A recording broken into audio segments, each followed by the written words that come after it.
당대표가 지금 사실상 부재 상태인 직무대행 체제의 국민의힘. 어, 이준석 전 대표에 대해서 당원권 6개월 중징계가 내려진 뒤에 지금 권성동 원내대표가 당대표까지 겸하는 비상체제로 전환됐습니다만 사적 채용 논란에다가 대통령 지지율 하락세까지 순탄치가 않습니다. 지금 그 김기현 의원 같은 경우에는요. 리더십 이대로는 안 된다. 뭔가 특단의 대책이 필요하다. 절박하다라는 주장을 하고 있는데 어떤 이야기인지 김기현 의원 통해서 자세하게 들여다보기로 하지요. 김 의원님 안녕하세요. 네, 반갑습니다. 김기현입니다. 예, 요즘 공부 모임 한창 하고 계시는데 어제도 경제 관련된 세미나 하셨어요? 예, 공무모임은 사실은 요즘이 아니고 제가 21대 국회 약 2년 전에 개원했던 그때부터 공모임을 시작을 했고요. 예.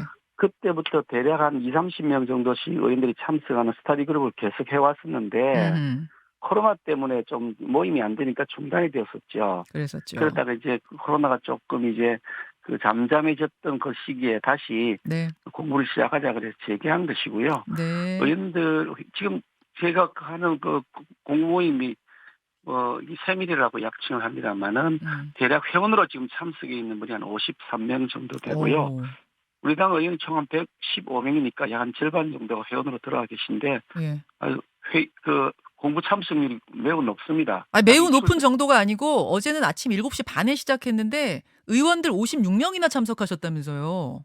아침에 사실 7시 반에 하는 거기 때문에 일부러 일찍 나와야 되고 예. 또 그냥 와서 눈도장 한번 찍고 가거나 축사하고 사진 찍고 가는 게 아니고 사진도 안 찍습니다. 그래요? 누가 왔는지 소개를 안 하고요. 예. 우리끼리 공부하는데 사진을 찍고 소개를 하겠습니까? 예. 그냥 한 시간 혹은 1시간 반씩 앉아서 발제하시는 분이 한 분 있고 나머지 한 30분 발제한 다음에 한 30분에서 1시간을 저희들끼리 상호 토론합니다. 그 주제에 예. 대한 근데도 그렇게 답변. 많이 오셨어요. 그런데 이제 김기현 의원 모임에도 그렇게들 열심히 오시고 안철수 의원 모임에도 아주 열심히들 오시고 그러니까 막 출석자 수 비교도 하고 자꾸 그러더라고요.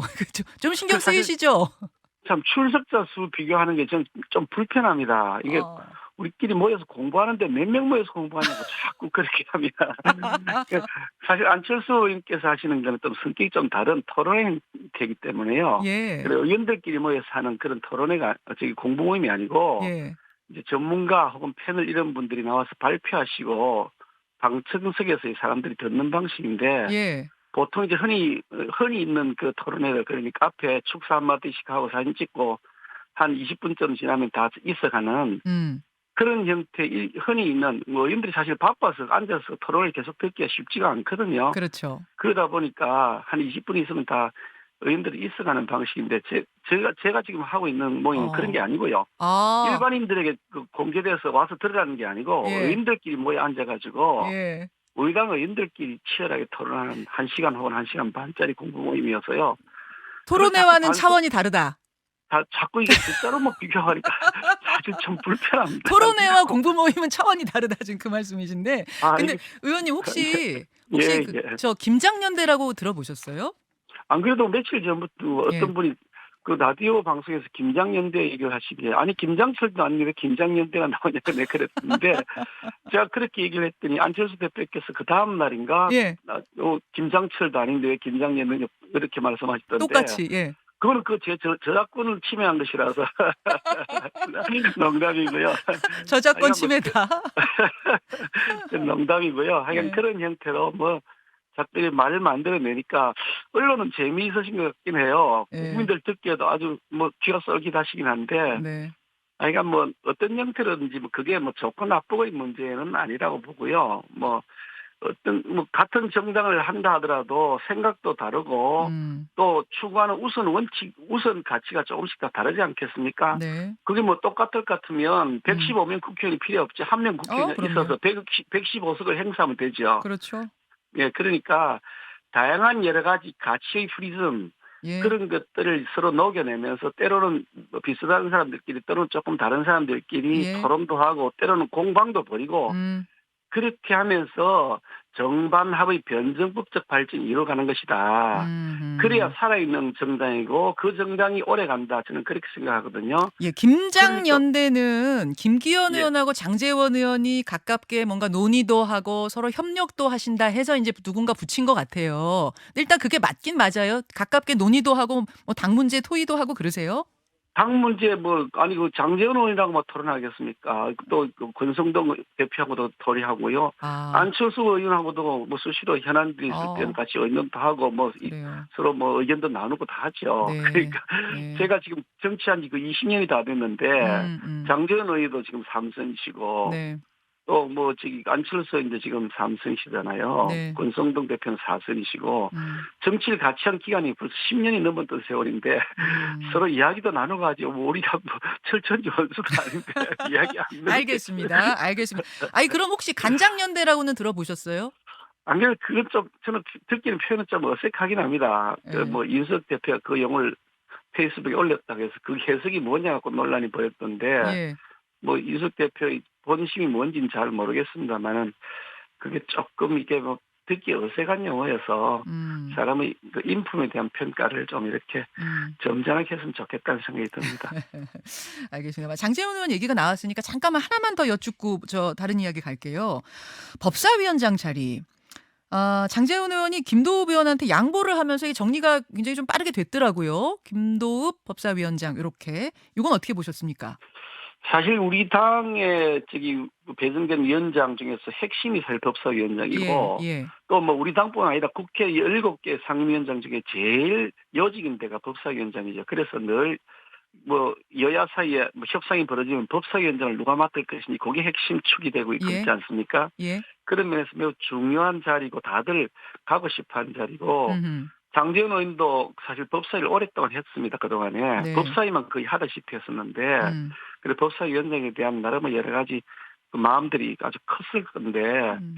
당내 화합을 위해서 의미 있는 결정을 했다. 그래서 저는 충분하게 평가하고 싶고요. 어. 다른 상임위원장 자리 아직 배정 문제가 정리가 안 됐는데 이렇게 서로 양보하고 화합하는 모드로 해서 음. 상임위원장 자리가 없어서 음. 국민들 눈살 찌푸리지 않도록 해야 되겠다. 그런 예. 촉진제 역할을 하지 않겠느냐. 예. 그래서 저는 충분한 평가를 하고 싶다는 생각을 아. 갖고 있습니다. 이렇게 장제원 의원 칭찬하시고 그러니까 김장연대다 이런 얘기가 나오나 봐요.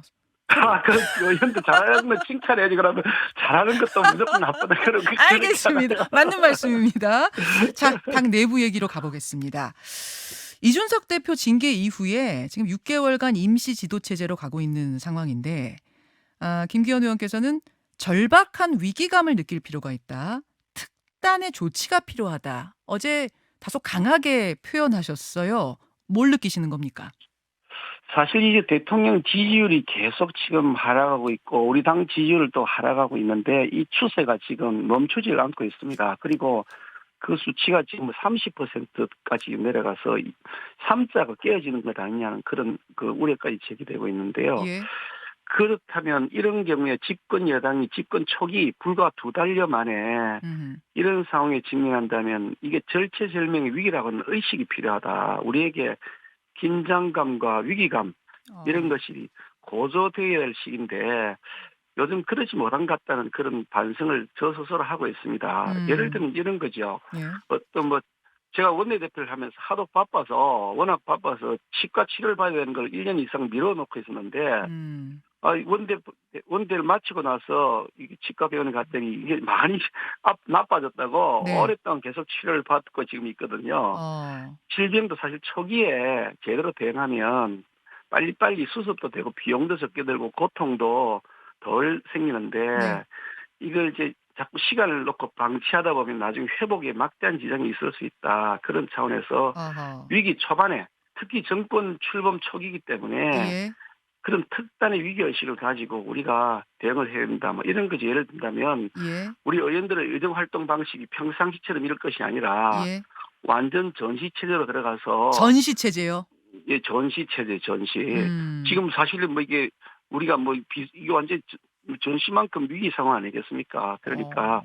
어떤 방식으로 그 민심 속으로 들어갈 활동을 할 것이냐, 그리고 어떤 메시지를 가지고 국민들에게 말씀드릴 것이냐, 이런 음.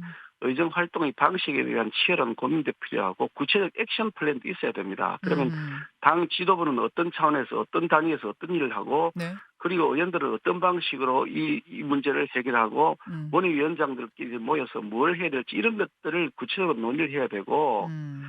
정책의 비전과 미래 전망 국민들에게 이렇게 할 테니까 한번 우리를 따라와 주십시오. 우리를 한번 믿고 한번 또 도와주십시오라고 말씀드리는 그런 비전 제시하고 홍보하는 것도 굉장히 적극적으로 되어야 된다고 보는데 지금 사실상 그것이 별로 안 되고 있다. 그런 생각이 들어서 예. 이런 일들을 다 구체적으로 기획하고 집행하고 또 그 사후 평가를 할 수 있도록 하려면 예.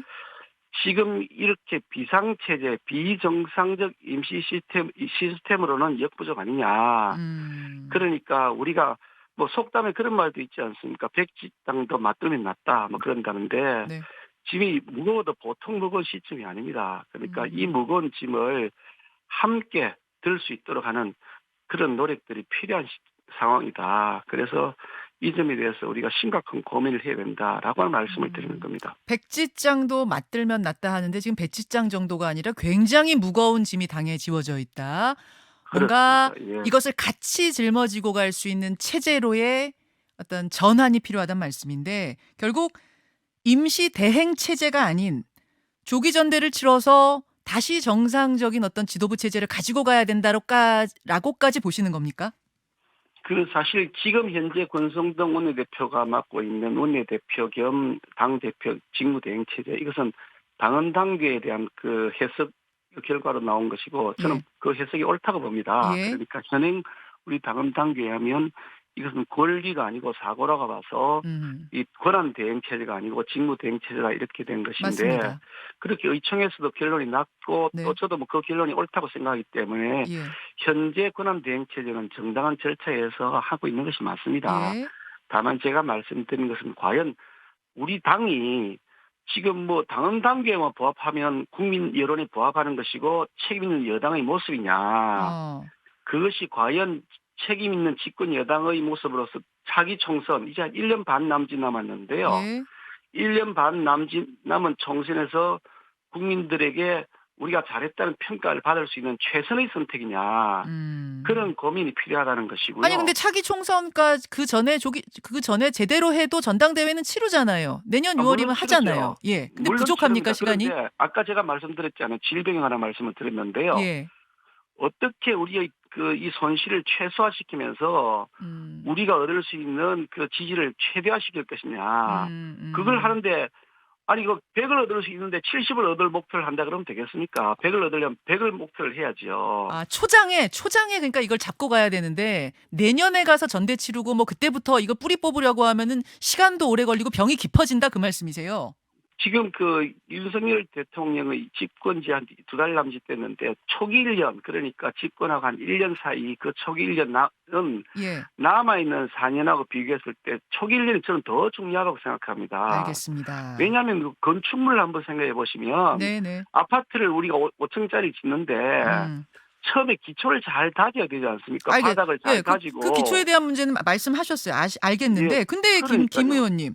근데 네. 이준석 대표가 지금 당원권 정지 상태일 뿐이지 대표직에서 내려온 게 아니기 때문에 만약 조기 전당대회를 치르려면은 이준석 대표가 자진 사퇴를 하거나 아니면 현 최고위원들이 총 사퇴를 하는 방식으로 지도부를 해체하거나 그 두 가지 방법밖에 없잖아요. 이게 현실적으로 가능할까요?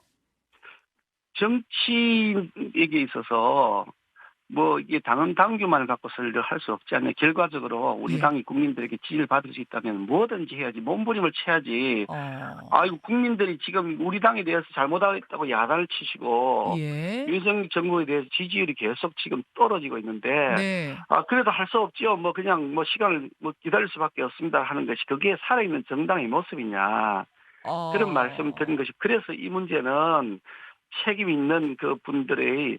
정말 심각한 고민이 필요하다라는 말씀을 드리는 겁니다. 책임 있는 분들 그럼 이준석 대표가 일단 자진 사퇴했으면 좋겠다 쪽이세요? 제가 그렇게 말씀드리지는 않고요. 그 네. 책임 있는 분들의 치열한 고민이 필요하다는 말씀을 드리는 겁니다. 예, 예. 아, 이대로 간다면 그게 살아있는 당이겠는가 하셨어요. 이런 거지. 예를 들어서 한번 보시면 예. 지금 이제 직무대행체제가 예. 6개월간이라고 최장 6개월이 되겠죠. 예, 그러면 예. 그럼 아마 11월인가 그 무렵에 복귀하죠. 다시 이제 그걸 하게 될 텐데 그 이제 이 윤석 대표가 다시 대표로 복귀하게 될 텐데 네.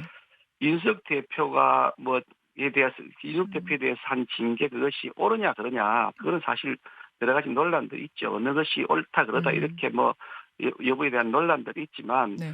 그것이 옳은 결정이었던 옳지 않은 결정이었던 상관없이 네. 만약 그래서 윤석 대표가 다시 당 대표로 복귀한다 그러면 예. 결과적으로 봤을 때 여당의 내용은 더 격화될 수밖에 없지 않겠느냐는 고민을 하지 않을 수 없지 않겠습니까? 지금 뭐라고 하셨어요? 여당의 여당의 그 내용이 내홍이 더 다시 깊어진다. 윤석 대표께서 음. 복귀하시게 되면 그동안의 뭐 윤리 결정이 옳은지 어떤지 그것이 뭐 진실이 어떤지 아닌지 여부를 떠나서 결국 내부의 갈등은 더 커질 수밖에 없게 되는데 왜 커져요? 돌아오면은 그냥 뭐 돌아오는 대로 또 하다가 전대 치르고 이렇게 되면 안 되나요? 제가 말씀드리지 않아도 커질 거 뻔히 잘 아시면서 그렇게 질문하시네요. 아, 그래요? 제가 내부 사정은 정확히 몰라서. 아니 내부 사정을 볼 것도 없이 예. 언론에서 그러면 이제 다 일이 끝났다. 예. 일이 다 평정됐으니까 아무 문제가 없다. 이렇게 평가하실 거라고 생각한다면 그건 비상적인 평가 아니겠습니까? 그래요. 내용은 불보듯 뻔하다. 당 대표가 6개월 동안 당원권이 정지됐다가 다시 복귀를 했다. 예. 그런데 별 문제 없이 다 이제 잘 돌아간다. 이렇게 평가한다고 하는 것은 사실 무리한 얘기 아니겠습니까? 그러니 이런 문제들 함께 우리가 고민해야 된다고 말씀드리는 거죠. 알겠습니다. 지금 이준석 대표 전국 유랑하면서 당원들 만나고 있는데 그 행보는 어떻게 보세요, 김 의원님? 저는 이준석 대표가 때로는 처음에는 이제 탈당하지 않겠느냐, 네. 또 새로운 창당을 하지 않겠냐 이런 논의들도 일부 의견이 제기된 걸 봤습니다만은 네. 그런 여러 가지 논의에도 불구하고 윤석 대표가 이의제기를 한다거나 네. 그 소송을 한다거나 하지 않고 입당을 오히려 이렇게 권유하면서 전국 당원들하고 접촉을 하고 있는 것은 나름대로 의미가 있다고 평가를 합니다. 저는 누가 옳고 그르고에 대해서는 사법적 판단할 수 있는 입장에 제가 있지 않아서 수사를 하는 것도 아니고 제가 윤리위원도 아니기 때문에 가타부탈 입장에 있지는 않아서 결과를 보고는 있습니다만은 윤석 대표가 나름대로 당에 대한 애정을 여전히 저는 가지고 있는 것이 맞다고 믿고 싶고요. 네. 금년 1월 6일이었는데 저희들이 그때 마라톤 요청을 한 적이 있습니다. 네네. 작년 12월 3일인가 이제 울산회동으로 불리는 당내 그 갈등을 봉합했던 일이 있었고요. 그때 제가 원내대표 시절인데 1월 6일에도 원내대표 시절에 윤석 대표에 대한 우리 당내 비토가 워낙 커져서 이제는 탄핵해야 되는 거 아니냐 이런 얘기로 마라톤 요청을 했습니다. 네. 그때 이제 의총 결과 윤석 대표에 대한 불신임을 사실은 이제 내부적으로는 정리를 하고 윤석 대표를 제가 직접 만나서 상황이 이런데 이 문제를 어떻게 해결하고 오늘 단판 짓자라고 제가 말씀을 드린 적이 있었는데 그때 윤석 대표께서 저에게 한 말씀이 내가 당 대표인데 당을 깨려고 하겠느냐, 당을 해치지는 않겠다. 그렇게 저한테 말씀을 주셔서 자기를 신뢰해달라고 하셨어요. 그래서 제가 그러면 그 말씀을 신뢰하겠다. 라고 해서 그날 이제 와서 그 윤석 대표가 TV 카메라 앞에서 공개 발언을 한 30분간 하고 윤석열 후보께서도 통큰 결단으로 와서 같이 화모를 만들고 기억나요. 그러면서 우리 당의 후보의 지지율이 다시 높아지기 시작했거든요. 저는 윤석 대표가 가지고 있는 진심이 당에 대한 애정이 분명히 있다고 지금도 믿고 있고요. 지금 여러 가지 행보들을 보면 그런 마음이 녹아들었을 것이라고 알겠습니다. 믿고 싶습니다. 그것은 믿지만 지금 당 체제, 당만 생각했을 때는 어떤 조기 전대에 좀 빠른 어떤 정상 체제로의 전환이 필요하다는 그런 주장이셨어요. 시간상 오늘은 여기까지 좀 들어야 될 것 같습니다. 김 의원님 고맙습니다. 네, 감사합니다. 김기현 의원이었습니다. 김현정의 뉴스쇼는 시청자 여러분의 참여를 기다립니다. 구독과 좋아요, 댓글 잊지 않으셨죠? 알림 설정을 해두시면 평일 아침 7시 20분 실시간 라이브도 참여하실 수 있습니다.